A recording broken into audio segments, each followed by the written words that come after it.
Amis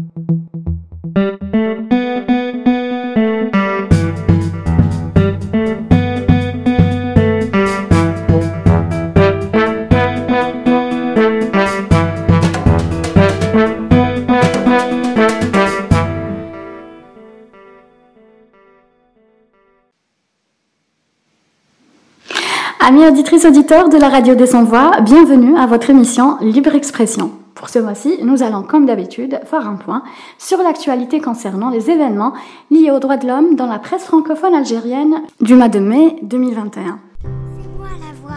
Non, c'est moi la voix. Non, c'est moi la voix.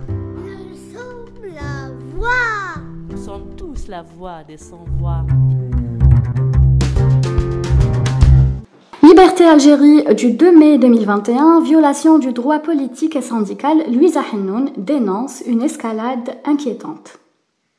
Le 1er mai, nous avons enregistré des violences policières très fortes. C'est une escalade très inquiétante, a affirmé le 1er mai la secrétaire générale du Parti des travailleurs, Louisa Hennoun, lors d'une intervention vidéo à l'occasion de la célébration de la fête du travail du 1er mai, commentant la violente répression des manifestants à la fin de la marche de vendredi à Alger. En effet, des dizaines de manifestants avaient été violentés par les forces anti-émeutes rue Didouche Mourad aux environs de 15h30 et beaucoup d'entre eux ont été interpellés et emmenés dans plusieurs commissariats de la capitale avant d'être relâchés tard dans la nuit.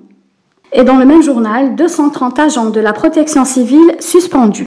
Le ministère de l'Intérieur a annoncé le 1er mai la suspension de 230 agents de la protection civile et prévoit des poursuites judiciaires dans un second temps. Après la marche de plusieurs centaines de pompiers, le 30 avril à Alger, vers le siège de leur direction générale où ils ont porté des revendications socio-professionnelles, des sit-ins de protestation ont également été tenus dans plusieurs wilayas du pays. Le ministère de l'Intérieur motive sa décision par les articles 28 et 29 du décret exécutif numéro 1106 du 6 mars 2011 portant statut particulier des fonctionnaires appartenant au corps spécifique de la protection civile et qui interdisent le recours à des actions de protestation dans ce corps. Les agents de la protection civile qui ont été gazés à la bombe lacrymogène le 30 avril 2021 par les forces de l'ordre pendant leur marche réclament essentiellement l'octroi de la prime de contagion, le versement de la prime Covid-19 promise par le président de la République, l'ajustement de l'heure de travail supplémentaire ainsi que la mise en place d'un système de promotion en passant par le concours professionnel tel que défini dans les statuts. À rappeler que les agents de la protection civile ont entamé leur mouvement de protestation le 25 avril dernier quand ils avaient tenu des rassemblements devant leurs unités principales, notamment à Alger, Tizi Ouzou, Béjaïa, Bouira, Boumerdes, Khenchla, Blida, Mostaganem et Adrar.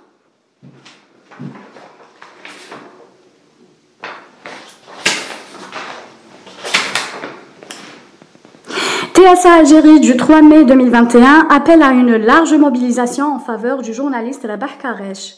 Le siège de l'association Raj à Alger a attribué le lundi 3 mai une conférence sur l'affaire du journaliste et correspondant de Liberté, Rabah Karesh, en détention provisoire à la prison de Tamanrasset depuis le 19 avril. La conférence a été animée par 3 avocats de la défense du journaliste du quotidien Liberté, Maître Achouri Bakouri, Abdelghani Badi et Moustapha Bouchachi. Le collectif d'avocats a lancé un appel solennel pour une large mobilisation afin que le procès du journaliste Rabah Karesh soit programmé dans les plus brefs délais. Selon le CNLD, Rabah Karesh sera auditionné par le juge d'instruction du tribunal de Tamanrasset, TSA du 4 mai, Emira Bouraoui condamné à la prison ferme et une forte amende. La militante Emira Bouraoui a été condamnée le lundi 4 mai 2 fois par le tribunal de Cheraga à une peine de 2 ans de prison ferme dans 2 affaires distinctes, annonce le Comité national pour la libération des détenus, CNLD, dans une publication sur le réseau social Facebook. Liberté pour Karesh. La journée mondiale de la liberté de la presse a été une occasion pour les journalistes de réitérer l'appel à la libération de Rabih Karesh qui entame sa 3e semaine de détention provisoire. Ils étaient plusieurs journalistes à prendre part le 3 mai au sit-in de soutien et de solidarité avec Rabih Karesh organisé par la liberté de presse à Alger, initié par le comité de soutien aux journalistes Rabih Karesh à l'occasion de la Journée internationale de la liberté de la presse. Les présents ont appelé à la libération immédiate du journaliste sous mandat de dépôt à la prison de Tamanrasset. Et un comité pour la libération du journaliste est né le 4 mai 2021. Ce comité sera ouvert à toute personne désireuse d'apporter son soutien à notre collègue, a indiqué la journaliste Linda Abou, modératrice de la conférence de presse sans s'étaler sur le dossier compte tenu du secret de l'instruction. Maître Bakouri, l'un des avocats de Rabih Karesh, a assuré qu'il a été arrêté pour ses écrits. PSA du 12 mai 2021, le militant Slimane Hamidtouch placé sous mandat de dépôt. Le militant Slimane Hamidtouch a été placé sous mandat de dépôt par le tribunal Sidi Mohamed le 12 mai 2021, dernier jour du mois de Ramadan, annonce le Comité national pour la libération des détenus dans une publication sur les réseaux sociaux Facebook. Monsieur Hamidtouch a été présenté le 12 mai 2021 devant le procureur en comparution immédiate.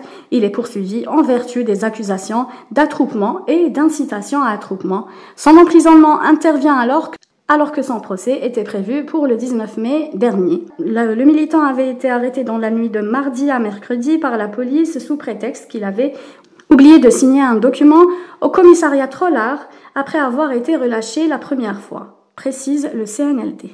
Liberté du 15 mai 2021, plus de 50 citoyens placés en garde à vue à travers le pays, plus de 50 citoyens sur environ 1000 manifestants arrêtés lors des marches réprimées le vendredi dans 8 wilayas du pays sont maintenus en garde à vue.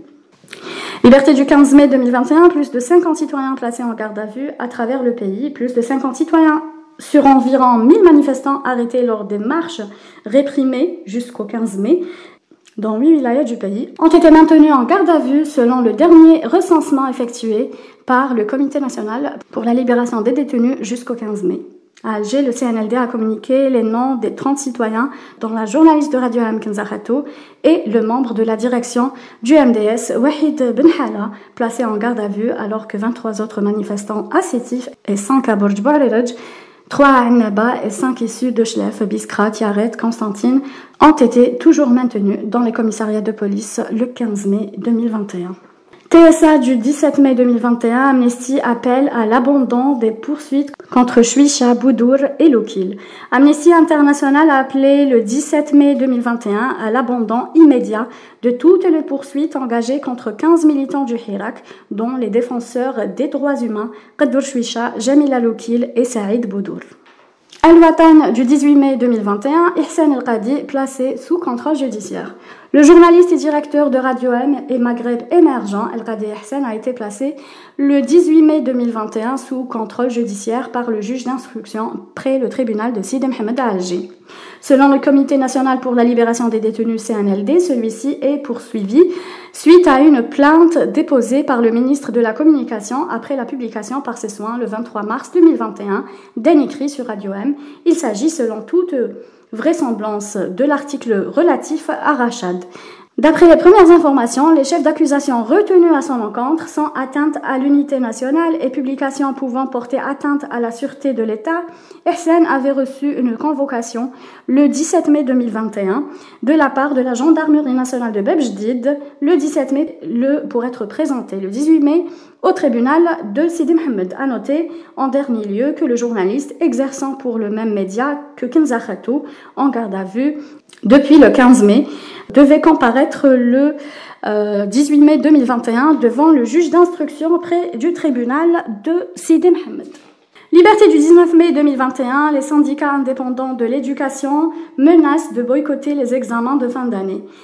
Les syndicats indépendants du secteur de l'éducation ont annoncé dans un communiqué en date du 18 mai le boycott administratif de toutes les activités de fin d'année, avec l'organisation d'un sit-in de protestation devant l'annexe du ministère de l'Éducation de Ruisseau le mercredi prochain, soit le 22 mai 2021 à partir de 11h. Le communiqué des syndicats indépendants a également annoncé la possibilité de boycotter les examens officiels de fin d'année dans le cas où le gouvernement ne prendra pas en charge les revendications socio-professionnelles des travailleurs. Al-Watan du 20 mai 2021, 9 enseignantes sauvagement agressées chez elles à Bourj Beji Mokhtar, les femmes seules livrées à l'insécurité. Située à plus de 770 km d'Adrar et à plus de 2200 km de la capitale, la commune de Bourj Beji Mokhtar, devenue depuis quelques mois chef-lieu de la wilaya qui porte son nom, s'est réveillée très tôt mardi dernier vers 4 heures au bruit assourdissant des sirènes, des véhicules, des éléments de la gendarmerie nationale et des ambulances. Terrorisées et dans un état de choc, certaines ensanglantées, d'autres prises de crise d'hystérie, 9 institutrices de l'école numéro 10 située au centre-ville de Bourj Beji Mokhtar sont évacuées. Tous les enseignants des établissements scolaires sont depuis 2 jours en grève, en signe de protestation contre l'agression de 9 institutrices de l'école numéro 10. Ils menacent de ne plus reprendre les cours si les établissements ne sont pas sécurisés. Le mercredi, la cour d'Adrar a fait part à l'opinion publique dans un communiqué qu'une enquête approfondie a été enclenchée afin de faire la lumière sur ce drame.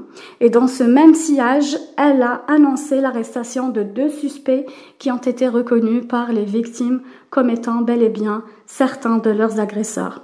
Il est à noter aussi qu'une vague d'indignation s'est emparée des réseaux sociaux qui ont condamné unanimement cet acte sauvage et manifesté leur soutien indéfectible à l'endroit de ces enseignantes victimes. Al-Watan du 25 mai 2020 menace de dissolution de l'UCP et du PST. Des acteurs de l'opposition dénoncent la judiciarisation de l'exercice politique. 2 partis de la mouvance démocratique, l'Union pour le changement et le progrès et le Parti socialiste des travailleurs sont menacés de suspension. Le ministère de l'Intérieur a actionné la justice contre les instances de ces partis qui font partie du pacte pour une alternative démocratique, regroupant d'autres formations politiques comme le Parti des travailleurs, le RCD et le MDS.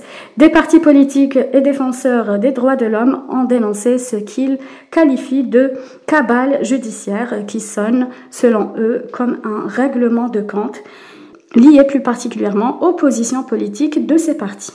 Info Radio M du 26 mai 2021, l'association RAGE ciblée par une procédure judiciaire. Le ministre de l'Intérieur vient d'engager une procédure judiciaire contre l'association Rassemblement Action Jeunesse, RAGE, a annoncé le mercredi 26 mai un communiqué de l'association. Le RAGE a indiqué avoir reçu par le biais d'un huissier de justice une citation à comparaître devant le tribunal administratif d'Alger suite à une requête déposée par le ministère de l'Intérieur et des collectivités locales.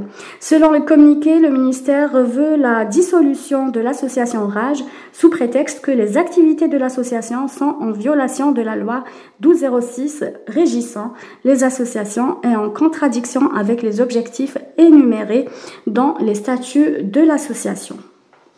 La même source a aussi indiqué que le président de RAGE, Abdelwahab Fersaoui, a reçu une convocation de la police pour se présenter dans les plus brefs délais au commissariat central de Béjaïa. À cet effet, le RAGE va constituer un collectif d'avocats pour répondre à la requête déposée par le ministre de l'Intérieur et tiendra l'opinion publique de l'évolution de la procédure administrative et de la convocation du président de l'association par la police, rapporte le communiqué de l'association. Et pour finir, TBSA, un avocat placé sous mandat de dépôt. L'avocat Erslan Abderraouf, membre du comité de défense des détenus du Hirak, a été placé le mercredi 26 mai sous mandat de dépôt par le juge d'instruction près le tribunal de TBSA, rapporte le Comité national pour la libération des détenus CNLD. L'avocat était placé en détention avec 3 autres personnes. Il s'agit de Aziz Bikakria, Redouane Hamidi, Azzeddine Mansouri.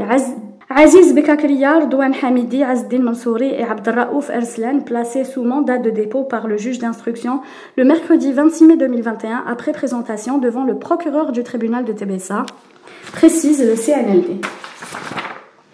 Aziz Bikakria a été arrêté le jeudi 20 mai 2021 par la gendarmerie nationale et placé en garde à vue depuis Redouane Hamidi et Azzeddine Mansouri ont été arrêtés puis relâchés et convoqués pour le 20 mai 2021, le mercredi 26 mai 2021, avec Maître Abdelraouf Arslan, membre du collectif de la défense des détenus, rappelle la même source qui ne précise pas les chefs d'inculpation retenus contre lui. Chers auditeurs, nous arrivons à la fin de cette revue de presse. C'était avec vous Dalal Aïdoun de la radio des Sans-Voix. Je vous remercie pour votre attention et je vous donne rendez-vous le mois prochain avec l'actualité du mois de juin 2021. Au revoir.